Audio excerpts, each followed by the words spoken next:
We're flying today's booster for a record-breaking 10th time today. This particular first stage booster first flew on the Crew Demo 1 mission back in March of 2019 and has since supported 2 additional commercial launches and 6 other Starlink missions, not including the 7th one tonight. The bottom 2 things left over from its previous 9 flights. The first stage accelerates the vehicle through the Earth's atmosphere into space with the help of 9 Merlin engines located at the base of the rocket. 10, 9, 8, 7, 6, 5, 4, 3, 2, 1, 0. Ignition and liftoff. Let's go Falcon for number 10.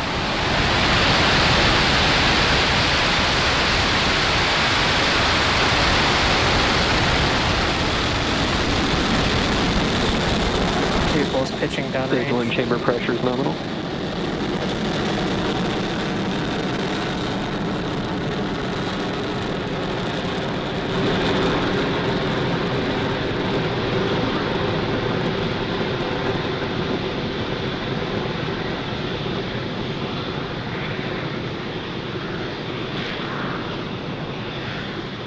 All right, Falcon 9 has successfully lifted off from Pad 40 at Cape Canaveral Space Force Station, carrying yet again another stack of 60 Starlink satellites to orbit. Just moments ago, we throttled the engines down in preparation for Max Q. That's the point of maximum aerodynamic pressure, occurs right after we go supersonic. After this point, we're then able to throttle the engines back supersonic. up. That call is just about 10 seconds away.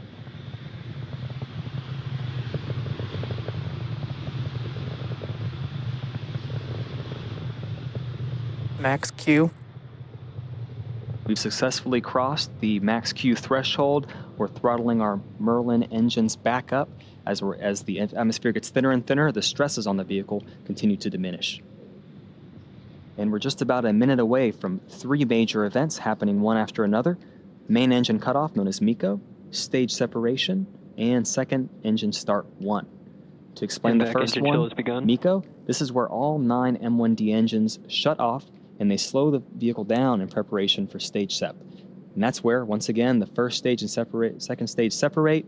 Stage 1 makes its way back down to sea level for landing, and stage 2 continues its primary mission, along with the fact that the MVAC engine lights up and propels that second stage, along with the Starlink satellites to orbit. Following a nominal trajectory.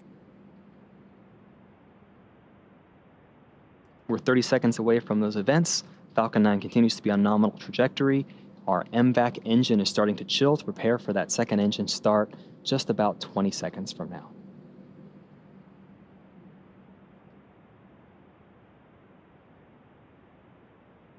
And shortly after these 3 events, our fairing will deploy and expose the Starlink satellites to the vacuum of space.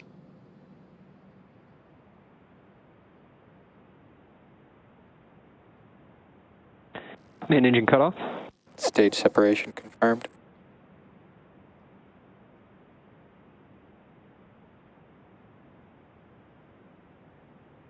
MVAC ignition. All good news so far. The 9 Merlin engines have shut down. Our first and second stages are heading their separate ways, and our MVAC engine has begun burning and will continue to do so for about the next 6 minutes.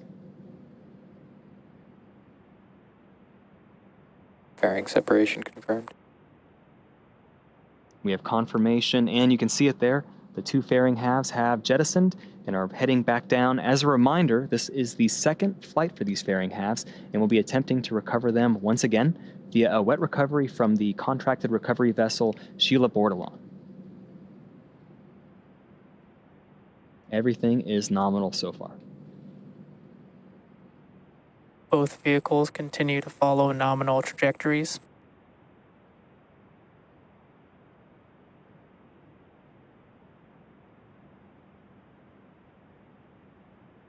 We're just about 4 minutes after liftoff. For those of you just joining us, we have a lot going on. On the right-hand side of your screen, you can see our second stage and its MVAC engine is burning, carrying 60 Starlink satellites to orbit.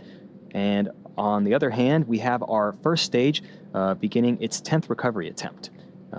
As stage 2 continues to burn, as you see here, stage 1 is actually going to execute 2 separate burns in order to make its way back to Earth.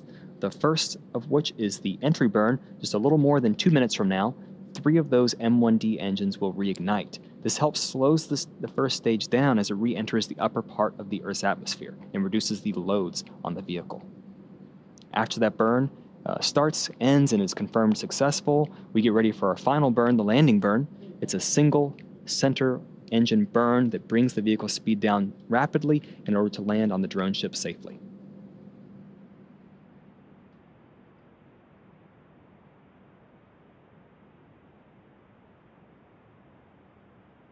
And as a reminder, we can't stress it enough, tonight marks the 10th flight for this particular first stage. This is a record for our Falcon 9 rocket's life cycle.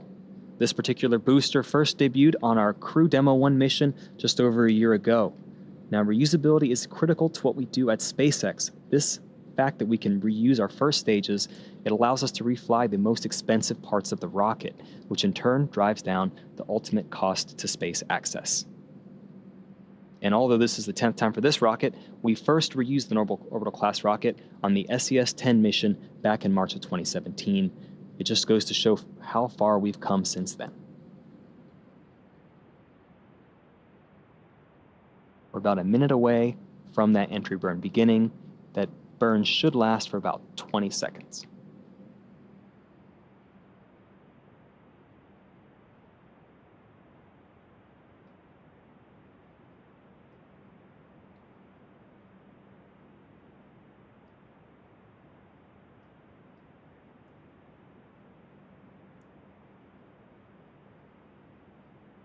Now we're about 30 seconds away from that first stage entry burn igniting. The center engine will ignite at first. 2 more engines will ignite shortly after that. The Merlins on this first stage are optimized to operate at sea level, and they achieve about 190,000 pounds of thrust apiece during ascent and descent.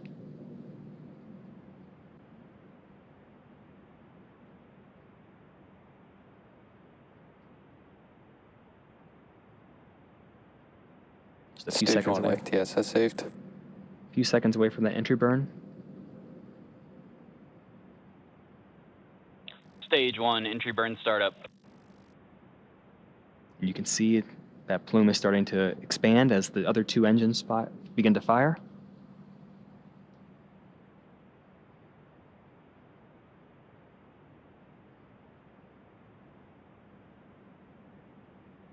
Stage 1, entry burn shutdown. And there you go, the entry burn has successfully ended. And now we're just a little more than a minute and a half away from the Both final burn. vehicles continue to follow nominal trajectories. Now, for those of you who follow along with SpaceX, you know that the soot you see on a rocket indicates it's been flown before. Here's an explanation of how that soot forms and why that first stage is so dirty in this case. The rocket-grade kerosene, RP1, that powers Falcon 9 is carbon-based, and when you burn it, it creates soot. Now, as we approach landing site, like you saw just now, that long entry burn slows the vehicle down, and since we come in engines first, the booster flies through its own plume and exhaust, which Stage 1 deposits is soot on the transonic. rocket. And now if you watch the feed, like you saw just there, you saw that soot starting to fly up and stick to the lens. And we're only about 20 seconds away from that landing burn starting, and also during that time, our 4 landing legs will deploy while that single engine is firing to help us safely land on Just Read the Instructions. Stage 1, landing burn startup. See it there, our landing burn's begun. Hopefully we get Stage continuous 2 is in coverage. terminal guidance. And also our second engine will cut off shortly after this landing attempt. Stage 1, landing leg deploy. We have continuous views right there. This looked great.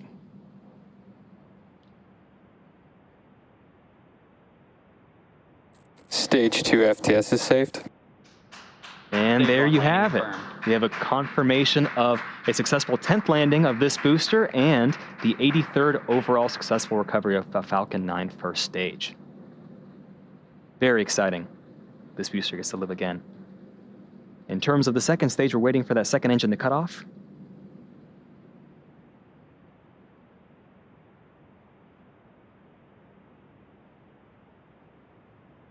That second engine has cut Nominal off. orbit insertion. And we have confirmation from the GNC team that we are now in a good parking orbit. Second stage is now going to coast in this orbit for the next 35 minutes or so. We'll leave you with two things. We're going to leave you with this animation showing you where you're at in this coast phase, along with some groovy space tunes. We'll see you back here around T plus 44 minutes for that second engine start to phase.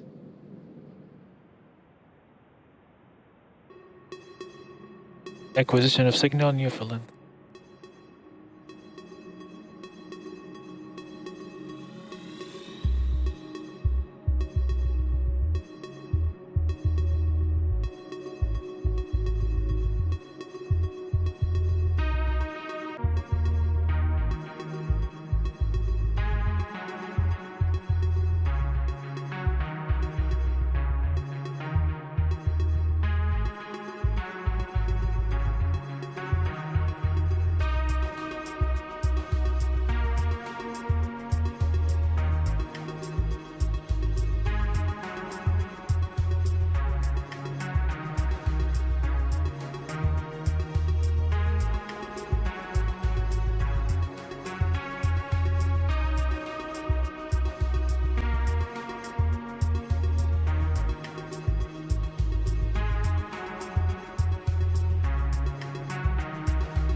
Good morning and welcome back once again to our broadcast for our 27th Starlink mission. One small note, shortly after we entered our current coast phase, we confirmed that our second engine start and shutoff was successful. We're currently in a good orbit awaiting payload deploy. But if you're just joining us, we'll quickly recap today's mission, starting off with a successful liftoff from Cape Canaveral Space Force Station at 2:42 a.m. Eastern Time. We then had successful stage separation. We recovered our first stage for the 10th time on our drone ship, and we had 2 successful second stage MVAC engine startups. Right now, we're coming up on deployment of our stack of 60 Starlink satellites. It's just about 30 seconds away, while our second stage Payload separation. is in between Australia and New Zealand. And you see it right there, actually. Those satellites are starting to slowly extend. And shortly after this, they're going to deploy their individual solar arrays. And over the next few days and weeks, they're going to distance themselves from each other and use their onboard ion thrusters to make their way to their specific operational orbits.